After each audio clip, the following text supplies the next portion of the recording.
మీ అందరికీ నా హృదయపూర్వక వందనాలు. చెమ్మగలిగిన దేవుని పిల్లారా, మళ్ళా తిరిగి లైవ్ ద్వారా ఈ విధంగా కలుసుకునే అవకాశం మనందరికీ దేవుడు ఇచ్చినందుకు, అలాగనే గత వారం నుంచి మమ్మల్ని అందరినీ చల్లగా కాచి కాపాడినందుకు మన ప్రభు మన రక్షకుడైన యేసుక్రీస్తు వారి నామంలో మన తండ్రి అయిన దేవుడికి శిరస్సు ఉంచి వందనాలు స్తుతులు తెలియజేసుకుంటూ, మన జీవితాల్లో ఇన్ని మేలులు ఉపకారాలు చేసిన దేవుడికి మరొకసారి వందనాలు చెల్లించుకుంటూ చిన్న ఆరాధన చేసుకొని ఇవాళ మనం చక్కగా వాక్యాన్ని ధ్యానం చేసుకుందాం. దేవుని పిల్లారా, చిన్న ఆరాధన చేసుకుందాం. అందరం కళ్ళు మూసుకుంటే, ఆరాధనా స్తుతే ఆరాధనా ఆరాధనా దైవారాధనా ఆరాధనా స్తుతే ఆరాధనా ఆరాధనా దైవారాధనా. చెమ్మగలిగిన దేవుని పిల్లారా, పొద్దున్నే మరి చక్కగా వాక్యం వినబోయే ముందు కాసేపు కళ్ళు మూసుకొని దేవుని ఆరాధించగలిగే భాగ్యం మనందరికీ ఇచ్చినందుకు దేవునికి వందనాలు తెలియచేసుకుంటూ, ఈరోజు మనం చక్కటి వాక్యాన్ని మనం ధ్యానం చేసుకుందాం. దేవుని పిల్లరా, మనం చూడగలిగితే నిర్గమాకాండము 15వ అధ్యాయము 18వ వచనం చివరి భాగంలో ఒక మాట రాయబడింది. దేవుని పిల్లరా, యెహోవా నిరంతరము ఏలుబడు చేయువాడు అని రాయబడింది. అంటే జీవము కలిగిన యెహోవా దేవుడంట నిరంతరము ఏలుబడి చేయువాడు అన్నాడు. నిరంతరం అంటే దేవుని పిల్లరా, ఈయనకి ఆది ఉండకూడదు, అంతం ఉండకూడదు. నిరంతరము ఏలుబడి చేయువాడు అని అంటే ఆయనకి సమస్తము తెలిసిన వాడై ఉండాలా, సమస్తం తన ముందే కలిగినదై ఉండాలా, సమస్తం తన ముందే నిర్మాణము అయినదై ఉండాలి. దేవుని పిల్లరా, అలా ఉంటేనే ఎప్పుడు కూడా నిరంతరం అనేది పాలన అనేది చేయగలడు అని. ఇంకా మనం చూడగలిగితే ఇంకొక మాట కూడా ప్రకటన గ్రంథంలో కూడా ఒక మాట రాయబడింది. చూద్దాం దేవుని పిల్లలు, ప్రకటన గ్రంథంలో ఏం మాట్లాడుతున్నాడంటే 22వ అధ్యాయము 13వ వచనంలో 22లో 13 ఏం రాశాడంటే, నేను అల్పయు ఓమేగయు, అంటే నేనే అల్పయు ఓమేగయు, మొదటి వాడని కడపటి వాడిని. అంటే అర్థమైంది, మొదటి వాడిని నేనే, కడపటి వాడిని నేనే, ఆదియు అంతము లేని వాడినై ఉన్నాను. అంటే ఆది లేదంట దేవుడికి, అంతము లేదంట. నిరంతరం అంట పరిపాలన అంట ఆయనే చేస్తున్నాడంట దేవుని పిల్లలు. అంటే ఇంకొకడు అంటూ లేడు. నిరంతరం పరిపాలన అంటే దేవుని పిల్లలు మనం చూడగలిగితే భూమి కలుగు చేశాడు, అంటే దాని గురించి కలుగు చేశాడు కనుక ఎవరైనా తనకు తెలుసు. ఆకాశము కలుగు చేశాడు, దానిని గురించి ఆయనే కలుగు చేశాడు కనుక దాని పరిస్థితి ఏంటో తెలుసు. అలాగనే భూమి మీద సమస్త జీవరాశులను కలుగు చేశాడు కనుక వాటిని ఎలా పరిపాలన చేయాలనేది కూడా ఆయనకే తెలుసు. దేవుని పిల్లలారా, అలాగనే మానవులుగా భూమి మీదకి వచ్చి భూమి మీద ఉన్న సమస్తం మనం అనుభవించి బ్రతుకుతున్నాం కదా, మరి మనల గురించి కూడా ఏమన్నా చెప్పాలంటే మనల్ని కలుగు చేసిన వాడే చెప్పగలడు. అందుకని నేను ఆదియు అంతము లేనివాడినైనా దేవుడినై ఉన్నాను అన్నాడు. నిరంతరము మిమ్మల్ని ఏలువాడిని నేనే అన్నాడు. అంటే భూమి మీద ఏది చేయాలన్నా అది దేవుని యొక్క ఆధీనంలో, దేవుని యొక్క పరిపాలనలో, దేవుని యొక్క వశంలో ఉంది, కానీ ఏ మనుషుడు వశంలో లేదు అన్నట్టుగా దేవుడు మనకి తెలియచేస్తున్నాడు.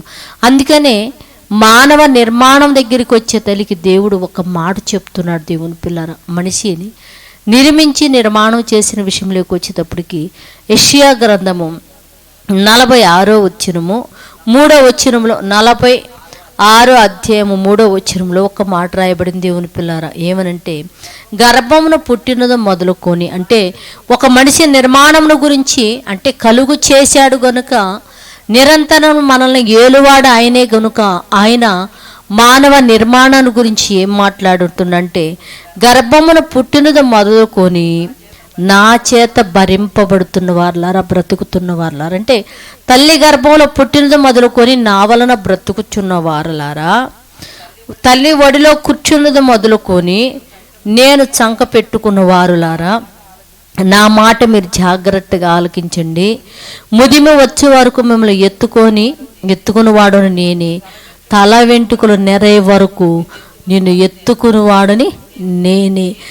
నేనే మిమ్మల్ని చేసి ఉన్నాను కనుక సంక పెట్టుకొని తిరుగువాడును కూడా నేనంటే, నేను నిన్ను చేశాను, సంక పెట్టుకొని తిరుగువాడిని నేనే, నిన్ను ఎత్తుకొని రక్షించువాడని నేనే. అంటే నేను చేసుకున్నా, నిన్ను మోసేవాడిని, మోయేవాడిని, సంక పెట్టుకొని రక్షించేవాడిని నేనే, ఎందుకంటే నేనే నిన్ను చేశాను గనుక అన్నాడు. అంటే ఒక మనిషిని గురించి ఎవరని చెప్పాలన్నా చేసిన వాడికే కదా తెలిసిద్ది. దేవుని పిల్లవారు పక్కన వాళ్ళకి ఎలా తెలిసింది?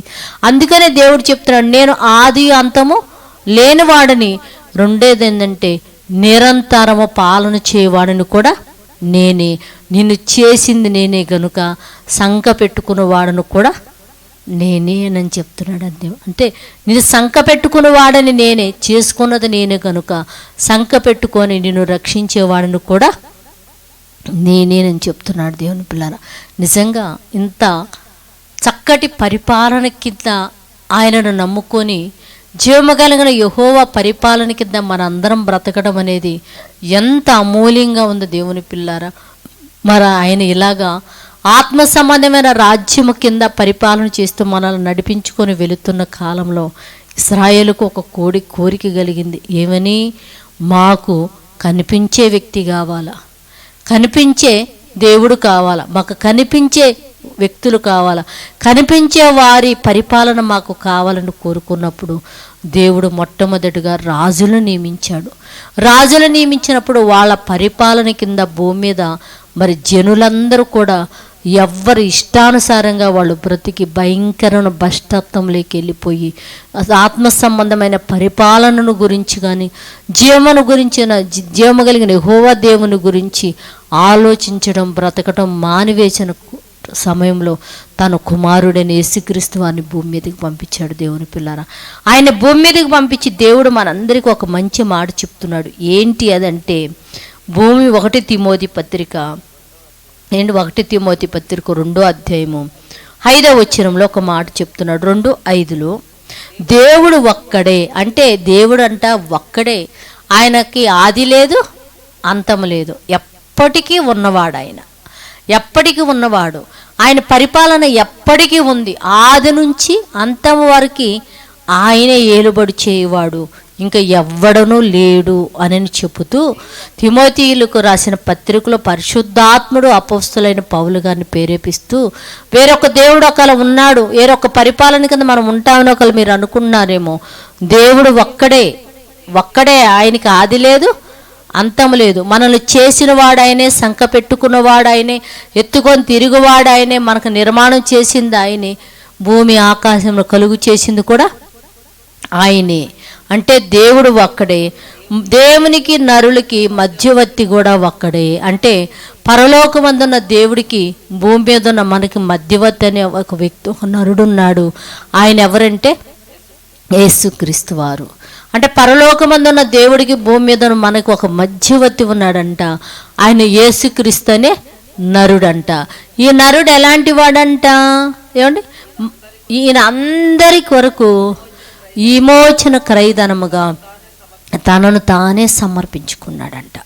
అంటే పరలోకమందున్న దేవుడికి భూమి మీద ఉన్న మనకి ఒక మధ్యవర్తిగా, అంటే జీవము కలిగిన యెహోవా పరిపాలనలో మనం ఆయన ఏలుబడిలో వెళుతున్న మనము దారి తప్పకుండా తిరిగి పరలోకానికి పంపించడానికి పరలోకమందున్న దేవుడికి భూమి మీద ఉన్న మనకి ఒక మధ్యవర్తిగా ఎవరున్నారంటే యేసుక్రీస్తు ఉన్నాడు. యేసుక్రీస్తు వారు కూడా ఎలాంటి త్యాగం కలిగిన వాడో తెలుసా? మన కొరకు తన ప్రాణాన్ని క్రయధనముగా పెట్టాడంట. పెట్టి పరలోకానికి తీసుకువెళ్ళటానికి భూమి మీద మనకి పరలోకమున్న దేవుడికి మధ్యవర్తిగా యేసుక్రీస్తు అన్న నరుణ్ణి పెట్టినట్టుగా మనకి పత్రికలో చక్కగా తెలియజేస్తుంది. కనుక మన బ్రతుకు దినములన్నీ కూడా యెహోవా పరిపాలనలో మనం నడుస్తున్నాం గనుక ఆ పరిపాలనలో చక్కగా నడిచి యేసుక్రీస్తు అనే మధ్యవర్తి, యేసుక్రీస్తు అనే నరుడు మన కొరకు తన ప్రాణానికి క్రయధనంగా పెట్టాడు గనుక ఆయన మాటలు విని జీవము కలిగిన యెహోవా పరిపాలనలో భూమి మీద బ్రతికి ఆయన మాటల ద్వారా పరలోకానికి వెళ్ళేవారిగా మన అందరం ఉండాలని ప్రేమతో తెలియజేస్తూ నా మాటలు ముగిస్తూ ప్రార్థన చేసుకుందాం. పరిశుద్ధుడా, జీవము కలిగిన మా పరలోకపు తండ్రి, నాయనా నీ కృప కలిగిన నామానికి వందనాలు నైనా. మామూలని నిరంతరము ఏలుబడి చేయువాడుము నువ్వేనైనా, ఆది అంతం లేనివాడుము నువ్వై ఉన్నావు నాయన. నువ్వు అక్కడివే దేవుడివి. నీకును మాకును మధ్యవర్తిగా ఇదిగో యేసుక్రీస్తును పెట్టి ఉన్నావు తండ్రి. ఆయన ఇదిగో తండ్రి మా కొరకు తన ప్రాణాన్ని క్రయధనముగా పెట్టి ఉన్నాడు కనుక ఆయన మాటలేని ఆ మాటల ప్రకారం బ్రతికి నీ పరిపాలనలో జీవించి నిత్య జీవాన్ని చేరుకునే భాగ్యం భూమి మీద ఉన్న ప్రతి మానవుడికి అనుగ్రహించమని అడుగుతూ తండ్రి, దేశాల్లోనైనా ఎలక్షన్ దగ్గరికి వస్తున్నాయి కనుక ఎలాంటి గొడవలు లేకుండా తండ్రి అయ్యా నువ్వు ఎవరికి ఇవ్వదలుచుకున్నావో వారికి ఇచ్చి తండ్రి చక్కటి పరిపాలన భూమి మీద జరిగించి శాంతి సమాధానాలు దయచేయమని తండ్రి అడుగుతూ, సకల పరిశుద్ధులను సువార్థికులను బోధకులను కాపాడండి. అనాథ బిడ్డలను దిక్కులేని విధవరాలను కాపాడని. భూమి కింద సూర్యుడి కింద నివసిస్తున్న ప్రతి కుటుంబానికి మారుమనసు రక్షించి నీ వైపు తిరిగే భాగ్యమను గురించి సహాయం చేయమని మా రక్షకుడు నీ కుమారుడైన యేసుక్రీస్తు వారి నామములో ప్రార్థన అడుగుతున్నాం తండ్రి. ఆమేన్. మీ అందరికీ నా హృదయపూర్వక వందనములు, ధన్యవాదాలు.